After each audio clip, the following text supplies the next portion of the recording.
Good morning class. आज हम topic शुरू कर रहे हैं commercial electrochemical cell. Electrochemical cell तो आपको पता है क्या होती है। केमिकल एनर्जी जिनके अंदर इलेक्ट्रिकल में चेंज हो जाए उन्हें हम इलेक्ट्रोकेमिकल सेल कहते हैं। तो जो रेडॉक्स रिएक्शंस होती हैं उनको यूज करके, क्योंकि रेडॉक्स रिएक्शन हो रही है, कोई केमिकल चेंज हो रहा है, उस केमिकल चेंज को हम किस में कन्वर्ट करवा देते हैं, इलेक्ट्रिकल एनर्जी में। ठीक है ना। तो अब कमर्शियल का मतलब क्या होता है? कमर्शियल का मतलब होता है जो यूज में आए, पर्पज में आए। जैसे हर इलेक्ट्रोकेमिकल सेल को हम यूज नहीं कर सकते। क्यों नहीं कर सकते? क्योंकि कमर्शियल होने के लिए, कमर्शियल का मतलब होता है जैसे हम रोजाना जिसे यूज कर सके बार बार, तो उसके लिए दो रिक्वायरमेंट है। दो रिक्वायरमेंट कौन सी है कमर्शियल होने के लिए? सबसे पहले तो इजीली पोर्टेबल होना चाहिए। वो पोर्टेबल का मतलब होता है जहां आप उसको अपने साथ ले जाना चाहें, जहां आप जाना चाहें अपने साथ लेके जाएं। तो उसको लाइट होना चाहिए और कॉम्पैक्ट होना चाहिए। ठीक है ना। ज्यादा बड़ा भारी भरकम हो जाता है तो फिर उसको आप कैरी नहीं कर सकते। अब जैसे आप कोई वॉच रख रहे हो अपने पास, तो वॉच के अंदर जो सेल है वो क्या है? इलेक्ट्रोकेमिकल सेल है, और वो कमर्शियल लेवल पे है। क्यों? क्योंकि वॉच इतनी छोटी सी है और उसमें भी और छोटा है। तो निकल कैडमियम सेल डले हुए हैं उसके अंदर, या मरकरी सेल डला हुआ है, या कौन सा डला हुआ है? तो कौन सा डले होते हैं वॉचेस के अंदर? अभी तो डिजिटल चली हुई है, नहीं तो पहले मरकरी सेल डलते थे। अभी पुरानी कभी देखा होगा छोटे छोटे बटन टाइप आते हैं ना, तो मरकरी सेल होते हैं वो। तो वो क्या है, कितने छोटे हैं। दूसरा, घड़ी जो आपके घर में दीवार घड़ी लगी होती है उसके जो सेल लेते हो आप, नॉर्मल जिसको आप सेल बोलते हो, एक पेंसिल सेल आता है वो भी छोटा, वो उससे छोटा होता है। तो ये सब क्या है? हल्के हैं, कॉम्पैक्ट है, आप आराम से उनको कैरी कर सकते हो। तो एक तो रिक्वायरमेंट हुई किसी भी इलेक्ट्रोकेमिकल सेल को कमर्शियल होने के लिए कि उसको छोटा होना चाहिए और कॉम्पैक्ट होना चाहिए, ताकि अच्छी तरीके से हम इजीली उसको कैरी साथ कर सके जहां जाए। Voltage should not drop much during use. जो उसका वोल्टेज वो जितना देगा, ऐसा नहीं है कि एक बार यूज थोड़ा सा देर किया, 1 सेकंड बाद उसका वोल्टेज कम हो गया, 2 मिनट बाद और कम हो गया, ऐसे नहीं होना चाहिए। उसको एक लगभग थोड़ी बहुत कांस्टेंट वोल्टेज देनी चाहिए। तो ये तो हो गई रिक्वायरमेंट। रिक्वायरमेंट के हिसाब से हम फिर अगले स्टडी करेंगे कि अब हमारे पास कौन कौन सी कमर्शियल सेल है। तो बेटा कई बार क्या होते हैं, बच्चे कंफ्यूज जाते हैं सेल में और बैटरी में। मैं वही बता रही हूँ, जब एक हमने लिया, सिर्फ कोई हमने एक रेडॉक्स रिएक्शन के साथ हमने कोई इलेक्ट्रोकेमिकल सेल रखी हुई है, तो वो सिर्फ एक सेल है। लेकिन अगर बहुत सारी सेल को हम सीरीज में कनेक्ट कर दें, ठीक है, तो वो क्या बना देंगे हम? बैटरी। ठीक है ना। इसको अगर मैं दिखाना चाहूं तो आप एक सेल को, जैसे आप फिजिक्स में बनाते हो, तो आप एक सेल को कैसे दिखाते हो? ये प्लस और ये माइनस, ये क्या है? ये सेल है। ठीक है। और अगर बैटरी दिखाओगे तो कैसे दिखाओगे? मैंने यहाँ पे 3 सेल जोड़ दी एक साथ, ये प्लस है और ये माइनस टर्मिनल है। तो जब ये है तो ये क्या है? ये क्या थी? सेल। ये क्या है? बैटरी। क्योंकि हमने 3 सेल्स हैं, उनको किस में जोड़ दिया? सीरीज में जोड़ दिया है। ठीक है ना। तो ये डिफरेंस होता है सेल में और बैटरी में। इतनी बात समझ में आ गई। अब हम आते हैं इनकी टाइप्स पे। Types of commercial cells. तो 3 कैटेगरी होती हैं, एक प्राइमरी सेल, एक सेकेंडरी सेल और एक फ्यूल सेल। अब जो प्राइमरी सेल होती है, प्राइमरी सेल किसे बोलते हैं? जिनको एक बार आपने रेडॉक्स रिएक्शन करवा दी, बस वो एक बार हो जाएगी, आप उसको दोबारा नहीं करवा सकते। ठीक है ना। तो इसका मतलब वो क्या, कितनी बार यूज होगी? सिंगल यूज होगी, और हम उसको रिचार्ज नहीं कर सकते। ठीक है ना। जैसे आप घर में घड़ी में सेल डालते हो, आप एक ही बार यूज करते हो फिर उनको थ्रो कर देते हो। जब बैटरी डिश हो जाती है उसकी, या सेल डिश हो जाता है, तो हम क्या करते हैं कि भाई इसकी लाइफ खत्म हो गई, अब इसको थ्रो कर दो। तो सिंगल यूज है। ठीक है ना। उसको आप दोबारा से रिचार्ज नहीं करवा सकते। तो ऐसी सेल्स को क्या बोलते हैं हम? Dry cell. मतलब उसका एग्जाम्पल है ड्राई सेल का, प्राइमरी सेल बोलते हैं उनको। तो उनको हम एक ही बार यूज कर सकते हैं। इसमें 2 एग्जाम्पल हैं जो हम पढ़ेंगे, आपके सिलेबस में है, ड्राई सेल और मरकरी सेल। ठीक है। उसके बाद हम आ रहे हैं सेकेंडरी सेल्स पे। तो सेकेंडरी सेल्स है, तो आप इसके नाम से ही देख लो, प्राइमरी तो पी से पहला है तो एक ही बार करेगा बस काम। सेकेंडरी मतलब बार बार। ठीक है ना। तो यूज ओवर इन अगेन, इसका मतलब बार बार आप उसको यूज कर सकते हो। कई बार कैमरे के लिए सेल आते हैं ना अलग से, कभी देखना येलो कलर का उसके ऊपर लगा होगा, लिखा होगा निकल कैडमियम, तो वो मतलब क्या है? वो वाले सेल जो होते हैं वो रिचार्जेबल होते हैं। आप उसको दोबारा से चार्जर के अंदर डाल के रिचार्ज कर सकते हो। वो वाले होंगे, या आपके घर में इन्वर्टर की बैटरी रखी होगी, आपकी लाइट चली जाती है घर की तो कैसे चलता है, उसी से चलता है ना, और जब लाइट आती है तो वो चार्ज हो जाता है। इसका मतलब वो कौन से टाइप की बैटरी हुई, वो सेकेंडरी के अंदर आएगी, ठीक है ना। तो सेकेंडरी सेल्स जो होती है उनको बार बार यूज कर सकते हैं और रिचार्ज कर सकते हैं with the help of electricity. इसमें हमारे पास दो एग्जाम्पल हमने स्टडी कर लिए हैं, एक जो हम करेंगे अभी लेड स्टोरेज बैटरी और nickel cadmium cell. Nickel cadmium cell बताया छोटा सा होता है, जितना आपका नॉर्मल सेल होता है ना जो घड़ी में डलता है वैसा ही होता है, बस वो अलग कंपोजिशन से है और उसको रिचार्ज कर सकते हैं बार बार। अगला हम आते हैं तीसरी कैटेगरी, फ्यूल सेल्स। तो जो फ्यूल सेल्स है, नाम से पता चल रहा है फ्यूल का मतलब क्या होता है कि ईंधन, ठीक है ना। तो ईंधन को क्या करेंगे, जलाएंगे, तो वहां से जो एनर्जी प्रोड्यूस होगी कंबशन से, फ्यूल को जलाने से, वो हम क्या करेंगे, कन्वर्ट कर देंगे इलेक्ट्रिकल एनर्जी में। समझ में आया। तो हमारे यहाँ पर क्या हो रहा है, जो केमिकल एनर्जी थी जो फ्यूल्स के अंदर मौजूद थी, उसको जब हम बर्न कर रहे हैं, हम कोई भी फ्यूल लेंगे, चाहे हाइड्रोजन गैस लें, चाहे ऑक्सीजन लें, चाहे मीथेन लें, तो ऐसे फ्यूल्स को हम कंबशन करके एनर्जी को प्रोड्यूस करेंगे और उस एनर्जी को किस में कन्वर्ट कर देंगे, इलेक्ट्रिकल एनर्जी में। आपके जो यहाँ पर अंडर सिलेबस है वो है H2O2 फ्यूल सेल। तो ये आपने सारी स्टडी करनी है जो एक एक करके हमने बताया। बस आपको इन दोनों के बीच में डिफरेंस ध्यान रखना है। कई बार पूछ लिया जाता है, primary cell only single use, can not be recharge. Secondary cells can be use over and again because they can be recharge by passing electricity और इलेक्ट्रिक करंट। तो ये हो गया। अब हम शुरुआत कर रहे हैं पहली सेल से, ड्राई सेल, ठीक है। तो ड्राई सेल क्या होती है, क्या कैथोड एनोड होती है, वो हम स्टडी करेंगे। तो हम सबसे पहले प्राइमरी सेल स्टडी करेंगे और सबसे पहले हम आ रहे हैं ड्राई सेल पे। जो ड्राई सेल होती है बेटा, जब भी आप कोई सेल बनाओ ना, उसमें 3-4 चीजें आपने याद रखनी है। सबसे पहली एनोड क्या होती है, फिर उसके अंदर कैथोड कौन है, फिर उसके अंदर इलेक्ट्रोलाइट कौन सा है, ठीक है ना, और फिर एनोड की रिएक्शन कि एनोड पे हुआ क्या, फिर कैथोड की रिएक्शन। ये कर लोगे तो ओवरऑल रिएक्शन तो आ ही जाएगी। अगर किसी का डायग्राम है तो वो भी देख लेना। अब सबसे पहले मैं बताती हूँ कि कौन एनोड है कौन कैथोड है। पहले तो आप ये समझो ड्राई सेल कौन सी वाली की बात कर रही हूँ मैं।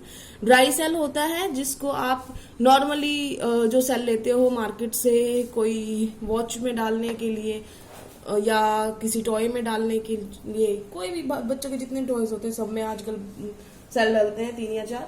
तो अब हम बात कर रहे हैं ड्राई सेल के अंदर होता क्या है। सबसे पहले तो जब आप देखोगे उस सेल को, तो मान लो हमने ये सेल बनाया, ठीक है ना। एक तो उसके ऊपर ऐसे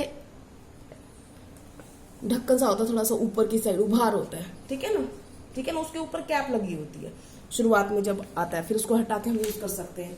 बड़े वाले जो रेडियो के सेल होते हैं उनकी बात करियो, नहीं तो नॉर्मल सेल में कैप नहीं आती। अब यहाँ पे जो है हम बनाते हैं कि क्या होता है। तो ये जो है हमारी, उसके बाद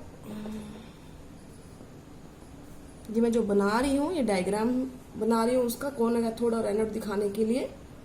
तो ये हमने डायग्राम बनाया, तो अब इसमें समझ लो, जैसे आपने सेल देखते हो तो सेल में जो ऊपरी तरफ उभार होता है, तो वहां पे आपको मेटल की कैप लगी होती है। उस मेटल की कैप कभी आप उतार के देखोगे तो आपको एक ब्लैक कलर की रोड दिखाई देती है ना, तो जो ग्रेफाइट की बनी होती है। तो ये कैथोड की तरह काम करती है यहाँ पर। और उसके बाद ये जो बाहर कंटेनर होता है, ये सारा आपने देखा होगा, आपको ऐसा लग रहा होगा किसी मेटल का बना है। उस मेटल का नाम है जिंक। और उसका अंदर भी खोल के देखोगे आप, ठीक है, जो खराब सेल हो जाए आप उसको स्टडी कर सकते हो। जब आप उसको ओपन करके देखोगे तो इस रोड के बिल्कुल साथ एक अलग मटेरियल था जिसको हम बोलते हैं कि वो कार्बन और MnO2 मिक्स कर रखा था, मैंगनीज का ऑक्साइड प्लस में कार्बन। और उसके जो बाहर था वो था पेस्ट अमोनियम क्लोराइड का और जिंक क्लोराइड का, ठीक है। तो ये तो हो गई इसकी स्ट्रक्चर। अब इसमें कौन कैथोड है कौन एनोड है वो हम स्टडी करेंगे, ठीक है। मैं एक बार दोबारा बता रही हूँ क्या है। ये जिंक का कंटेनर है, ये एनोड की तरह काम करेगा, ये जो ग्रेफाइट रोड है ये कैथोड की तरह काम करेगी। इसके ऊपर ये मेटल कैप लगी हुई है और यहाँ पर इसके अंदर दो तरह के पेस्ट है, एक इस रोड के साथ है जिसके अंदर MnO2 प्लस में कार्बन है और यहाँ पर पेस्ट में अमोनियम क्लोराइड प्लस में जिंक क्लोराइड है। अब बात कर रहे हैं हम कि यहाँ पे एनोड कौन है, तो आपको सामने दिखाई दे रहा है एनोड कौन है, जिंक कंटेनर, तो मैंने सिंपल जिंक लिख दिया, ठीक है। उसके बाद आपसे कोई पूछता है अगर कैथोड कौन है तो आप क्या कह सकते हो कि कौन है, ग्रेफाइट, ठीक। अब इलेक्ट्रोलाइट कौन है इसके अंदर, बेटा जो यहाँ पर इलेक्ट्रोलाइट का की तरह काम कर रहा है वो ये सब लिख देते हैं जो यहाँ पे लिख रखा है, क्या है, NH4Cl। मेन तो ये दोनों ही है बेटा, लेकिन अगर आपको ये दिखाई दे रहा है तो आप ये भी लिख सकते हैं, लेकिन मेन यही दोनों है, ठीक है ना, इलेक्ट्रोलाइट। अब बात करते हैं एनोड पे क्या होगा। सबसे पहले तो बेटा चाहे इलेक्ट्रोलिटिक सेल हो चाहे इलेक्ट्रोकेमिकल सेल हो, एनोड पे हमेशा क्या होना चाहिए, ऑक्सीडेशन। तो यहाँ पे भी क्या होगा, ऑक्सीडेशन। तो अगर ऑक्सीडेशन होगा और हमारी एनोड कौन है, जिंक है, तो कौन सी रिएक्शन होगी बताओ। जिंक जो कंटेनर था जो कौन सी अवस्था में है, सॉलिड स्टेट में है, वो किस में जाएगा, वो ब्रेक हो जाएगा, मतलब ब्रेक नहीं कह सकते आप इसको, कहोगे वो अपने इलेक्ट्रॉन लूज करेगा और वो आयन फॉर्म में चेंज हो जाएगा और यहाँ पर कितने इलेक्ट्रॉन देगा, 2 इलेक्ट्रॉन देगा। Loss of electron is called oxidation. तो यहाँ पे क्या हो रहा है, ये ऑक्सीडेशन। ये रिएक्शन समझ में आ गई। अब हम आते हैं कैथोड की रिएक्शन। अब कैथोड में क्या होगा, तो कैथोड में कौन है बेटा, यहाँ पर इसके पास में देखो कौन है, देखो ग्रेफाइट तो एज ए सिर्फ इलेक्ट्रोड की तरह काम कर रही है ना यहाँ पर, उसे साथ में देखो क्या चीज है, MnO2। तो यहाँ पे MnO2 कौन सी अवस्था में है, ये सॉलिड स्टेट में है। यहाँ पर ये चला जाएगा एक्वस में, इसकी स्टेट नहीं लिखी थी मैंने, ये इतना ना हो सॉलिड एक्वस तो आप सिंपल Zn2+ लिखा ना, कोई दिक्कत नहीं है। तो ये है सॉलिड स्टेट में और अमोनियम क्लोराइड तो एक्वस फॉर्म में है, तो ये NH4+, इसका कौन सी फॉर्म, एक्वस प्लस। अब जो ये 2 इलेक्ट्रॉन इसने लूज किए ये क्या करेगा, एक्सेप्ट, और एक्सेप्टिंग ऑफ इलेक्ट्रॉन या गेन ऑफ इलेक्ट्रॉन हम क्या कहते हैं, रिडक्शन। आप भूल गए हो तो यहाँ पे लिख सकते हो, लॉस ऑफ इलेक्ट्रॉन हो रहा है इसलिए ऑक्सीडेशन और गेन ऑफ इलेक्ट्रॉन हो रहा है इसलिए रिडक्शन, ठीक है, हो गया। अब ये एक्सेप्ट करके बन क्या रहा है, यहाँ पे देखो, यहाँ पे MnO2 जो है वो अपनी दूसरी फॉर्म में चेंज होगा, Mn2O3 हो गया ना रिड्यूस। यहाँ पे इसका ऑक्सीडेशन नंबर निकालो कितना आएगा, +4, यहाँ पर निकालो आप कितना आएगा, +3।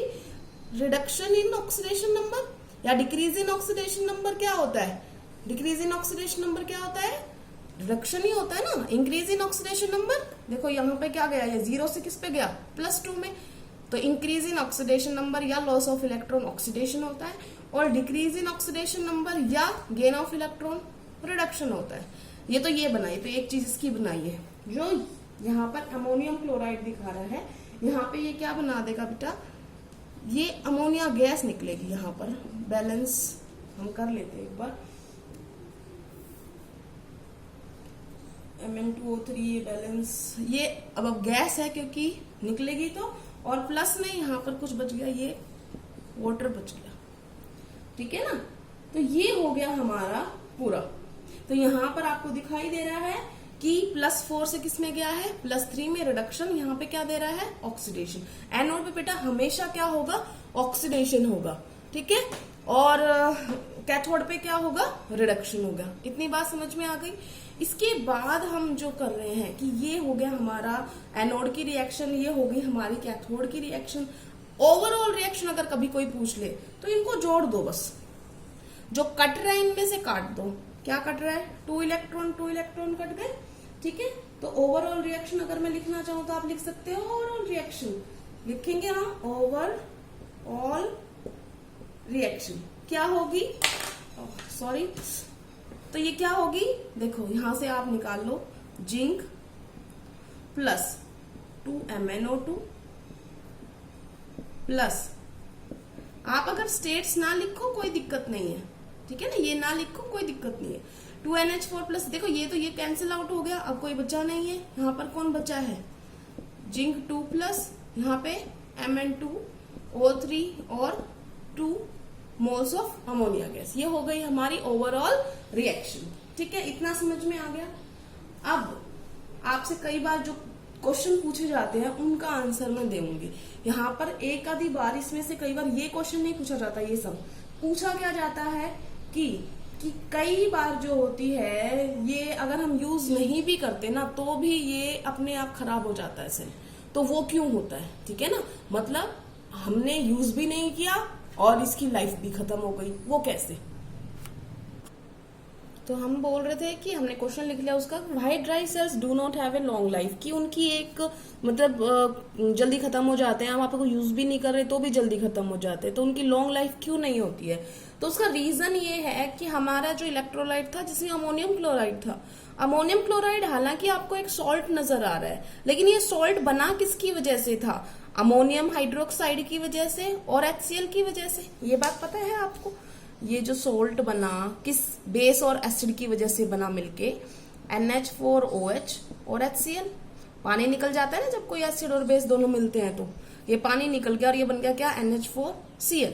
तो अब ये बताओ HCl के कंपैरिजन में NH4OH कैसा है, बहुत बहुत वीक है। तो इसका मतलब ये वीक बेस है और ये स्ट्रॉन्ग एसिड है, तो जब इन दोनों के बीच में ये सोल्ट बना, इन दोनों के मिलने से तो कौन अपना इफेक्ट दिखाएगा, एसिड दिखाएगा। तो NH4Cl का जो करेक्टर होता है वो एसिडिक होता है, इसीलिए यहाँ पे मैंने एसिडिक लिखा है, ठीक है।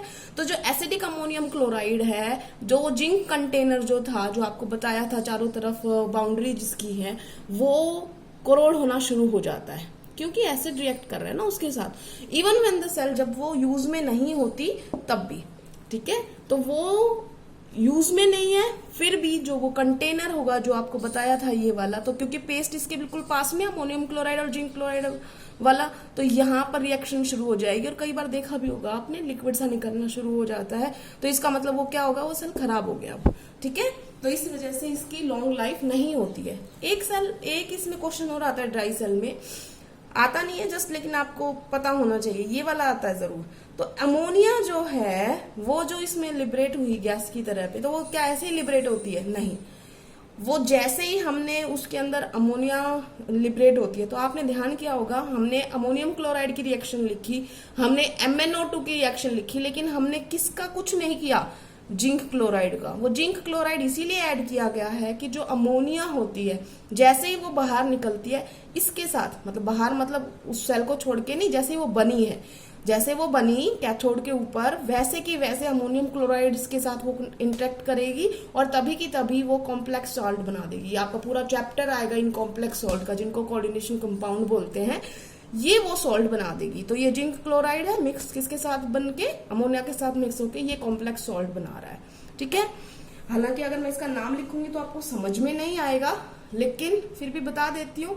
2 है तो डाई अमीन, और फिर 2 के लिए फिर से हम करेंगे डाई क्लोराइडो और जिंक, ये नाम है। लेकिन आपको ये नाम नहीं लिखना अभी, क्योंकि आपको ये समझ में भी नहीं आएगा मैं क्या बोल रही हूँ। आपका जब चैप्टर आएगा उसमें IUPAC नोमेनक्लेचर आएंगे, तब आपको ये नाम समझ में आ जाएगा। तो हमारा ड्राई सेल कंप्लीट हो गया है। हाँ, एक चीज रह गई है हमारी कि इसकी वोल्टेज कितनी होती है ड्राई सेल की। तो आपको देखो कितनी चीजें याद रखनी है जो मेनली आप सेल यूज कर रहे हो। तो एनोड याद रखना है, कैथोड याद रखना है, ठीक है। उसके बाद इलेक्ट्रोलाइट क्या है वो याद रखना है, एनोड कैथोड पे क्या रिएक्शन है वो याद रखना है, वोल्टेज याद रखना है। तो वोल्टेज तो याद होनी ही चाहिए। इसकी वोल्टेज जो होती है बेटा 1.25 वोल्ट से 1.5 वोल्ट तक होती है, ठीक है ना। 1.25 वोल्ट से 1.5 वोल्ट तक होती है, ठीक है। हमारा ड्राई सेल कंप्लीट हो गया है। कल मर्करी सेल करेंगे। Thank you class.